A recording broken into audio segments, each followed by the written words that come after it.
오늘 주님께서 우리에게 주시는 말씀, 시편 2편 말씀, 우리 한 목소리로 봉독하도록 하겠습니다. 어찌하여 열방이 분노하며 민족들이 허사를 경영하는고, 세상의 군왕들이 나서며 관원들이 서로 꾀하여 여호와와 그의 기름받은 자를 대적하며 우리가 그 맨 것을 끊고 결박을 벗어버리자 하도다. 하늘에 계신 자가 웃음이시여 주께서 저희를 비웃으시로다. 그때 분을 발하며 진노하사 저희를 놀래어 이르시기를 내가 나의 왕을 내 거룩한 산 시온에 세웠다 하시리로다. 내가 영을 전하로라. 여호와께서 내게 이르시되 너는 내 아들이라. 오늘날 내가 너를 낳았도다. 내게 구하라. 내가 열방을 유업으로 주리니 내 소유가 땅 끝까지 이르리로다. 내가 철장으로 저희를 깨뜨리며 질그릇같이 부수리라 하시도다. 그런즉 군왕들아 너희는 지혜를 얻으며 세상의 관원들아 교훈을 받을지어다. 여호와를 경외함으로 섬기고 떨며 즐거워할지어다. 그 아들에게 입맞추라. 그렇지 아니하면 진노하심으로 너희가 길에서 망하리니 그 진노가 급하심이라. 여호와를 의지하는 자는 다 복이 있도다. 아멘. 오늘 시편 2편 말씀 1절부터 12절 말씀을 통해서 예수님께로 가라 라는 제목으로 하나님 말씀 선포하도록 하겠습니다. 오늘 본문 말씀을 보면 이제 한 가지 분류의 사람들이 나옵니다. 이 사람들은 누구냐면 하나님과 그의 아들, 그 기름받은 자 예수 그리스도에게서 벗어나고자 했던 세상에 속한 사람들입니다. 하지만 이 사람들이 오늘 말씀 보니까 하나님을 싫어하고 또 하나님이 기름 부음 받은 자, 그러니까 예수 그리스도를 싫어해서 하나님을 떠나 살려고 노력을 했지만 이들이 결국 그럴 수 없다는 것을 보여주는 내용이 오늘 말씀입니다. 하나님께서는 우리 오늘 말씀 보니까 이미 자신의 아들 예수 그리스도를 거룩한 산 시온의 왕으로 세우셨습니다. 그래서 예수님께서는 이미 시온산에서 왕으로 다스리시고 있고 온 세상이 시온산에서 다스리시는 예수님의 그 권력 아래에 있기 때문에 그 통치 아래에 있기 때문에 아무리 예수 그리스도에게서 벗어나고자 해봤자 결국 예수님 손바닥 아니라는 것을 오늘 말씀을 통해서 우리가 알 수 있는 것입니다. 그리고 말씀을 계속해서 보니까 이렇게 하나님을 대적하고 또한 예수 그리스도를 대적하는 자들, 그들에게는 어떠한 결과가 있는가 보니까 하나님을 대적하는 자들에게는 결국은 철 몽둥이로 얻어맞으며 또 질그릇같이 산산조각이 나버린다고 오늘 말씀은 이렇게 증거를 하고 있습니다. 그러면서 이제 결국 하고자 하는 말이 뭐냐면 하나님을 대적하는 자는 얻어맞을 것이다. 이것이 내용이 결론이 아니라 그렇기 때문에 정말 지혜로운 사람들, 우리가 만약 지혜가 있고 우리가 만약에 정말 생각이 조금이라도 있다면 하나님과 그의 아들 예수 그리스도를 대적하지 않을 것이다 라고 오늘 말씀은 이야기를 하고 있습니다. 10절 보니까 그렇게 써있죠. 그런즉 군왕들아 너희는 지혜를 얻으며 세상의 관원들아 교훈을 받을지어다. 그러니까 우리가 예수님과 하나님 아버지를 대적하는 사람들이 되면 안 되고 오히려 하나님을 섬기고 우리가 예수님을 미워하는 마음이 있을지라도 세상의 사람들 같이 하나님을 떠나 자기 마음대로 살고 싶은 유혹이 있을지라도 우리가 정말로 지혜롭다면 그리고 정말로 깨달음이 있다면 우리는 하나님 아버지를 섬기며 하나님 아버지를 버리지 않고 주님 앞에 나와서 무릎 꿇고 예배하며 살아가는 것이 바른 길이라는 것을 오늘 시편 기자는 우리에게 말씀해주고 있습니다. 자, 그래서 이제 우리가 이 말씀을 통해서 정말로 우리에게 주는 그 센트럴 메시지를 우리가 이제 왔는데요. 우리가 이 말씀을 통해서 다시 한번 배워야 되는 것은 무엇이냐면 하나님 아버지를 섬겨야 된다는 것입니다. 하나님 아버지를 대적하지 않고 하나님 아버지를 섬기는데 그 섬기는 방법이 오늘 본문 말씀 보니까 여호와를 경외함으로 섬기라라고 써 있습니다. 그리스도인들의 존재 목적은 여호와를 경외하는 것입니다. 우리 모두가 잘 아시다시피 하나님께서 우리를 처음 창조하실 때 창세기 2장 보니까 하나님의 형상대로 우리를 창조하시고 하나님을 대신하여서 하나님의 그 통치를 우리가 대리로서 하는 그러한 존재로 우리가 창조를 받았습니다. 그리고 우리가 결국 살면서 해야 되는 것은 무엇이냐면 하나님을 대신해서 하나님의 영광을 이 땅 가운데 나타내고 하나님의 통치를 이 땅 가운데 나타내서 결국은 하나님을 섬기는 것이 우리의 목적이었습니다. 그 목적은 여전히 변함이 없지요.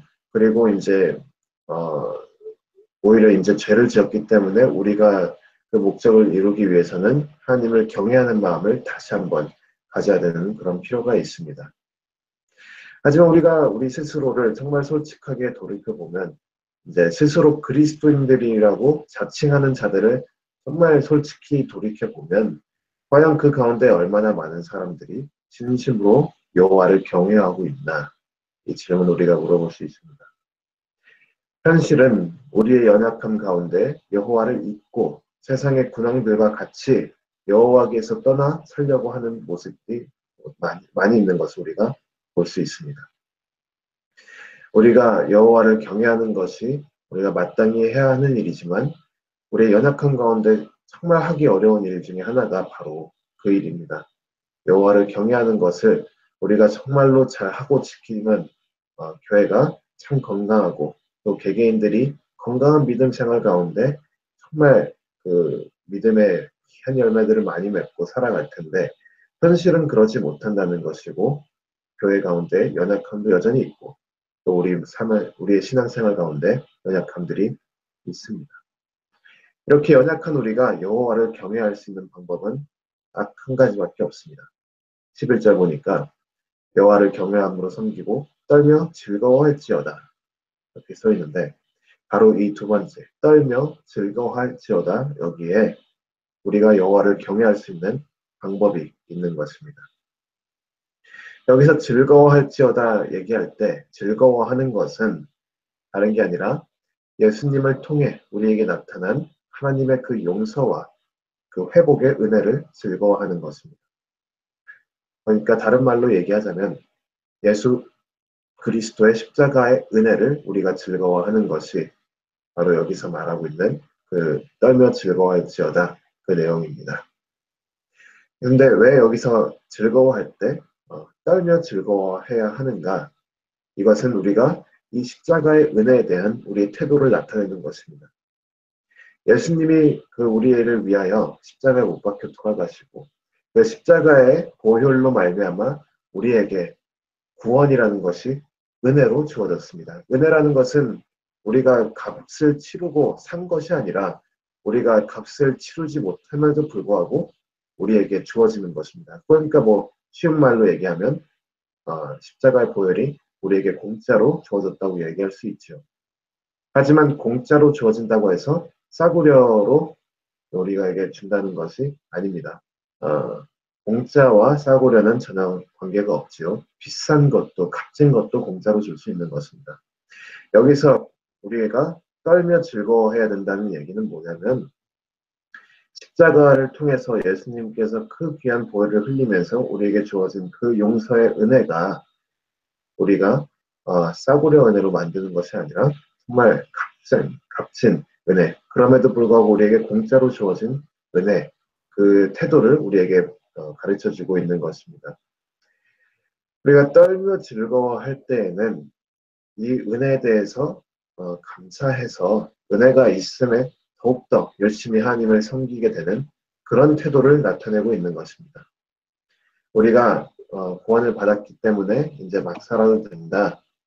그러한 싸구려 은혜가 아니라 우리가 구원을 받았기 때문에 우리가 예수님의 용서를 받았기 때문에 그러므로 더욱더 열심히 하나님을 섬기고 하나님을 경외하고 하나님을 사랑하는 것을 이야기하고 있습니다.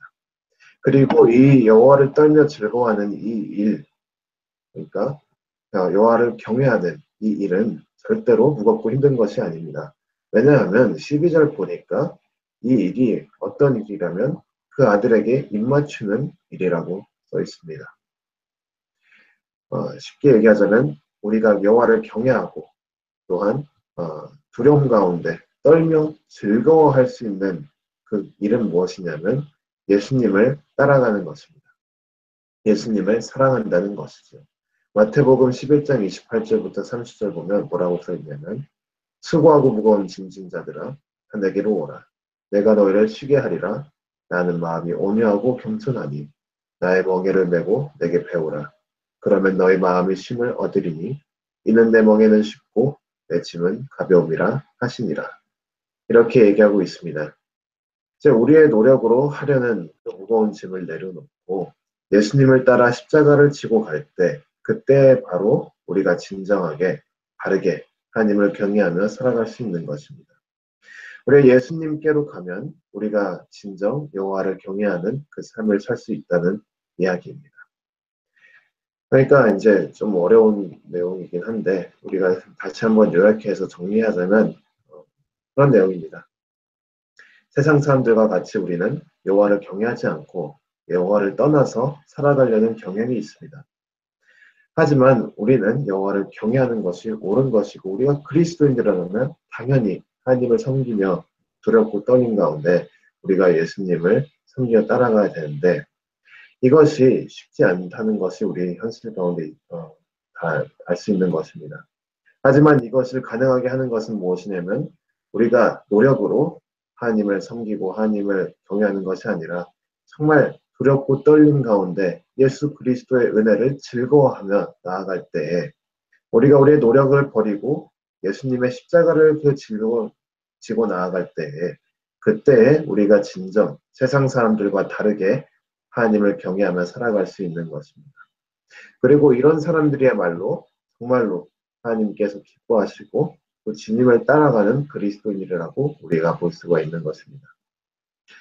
오늘 본문 말씀 12절 보니까 결국 이렇게 예수님께 가는 사람들만 우리가 구원을 얻을 수 있다고 볼 수 있습니다.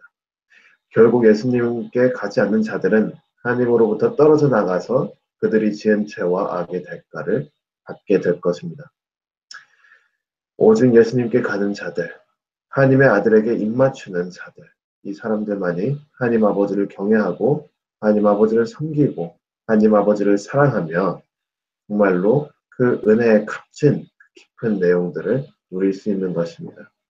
우리 모든 성도 여러분들이 그 말씀을 통해서 다시 한번 우리가 그리스도인 됨이 무엇인가 생각해보고 우리가 그리스도인으로서 정말 우리의 노력대로 사는 것이 아니라 우리 노력을 십자가 앞에 내려놓고 예수님을 따라서 이제는 예수님의 멍에를 지고 나아가는 그런 그리스도인들이 되기를 다시 한번 기도하고 노력하기를 주님의 이름으로 축원합니다. 아멘.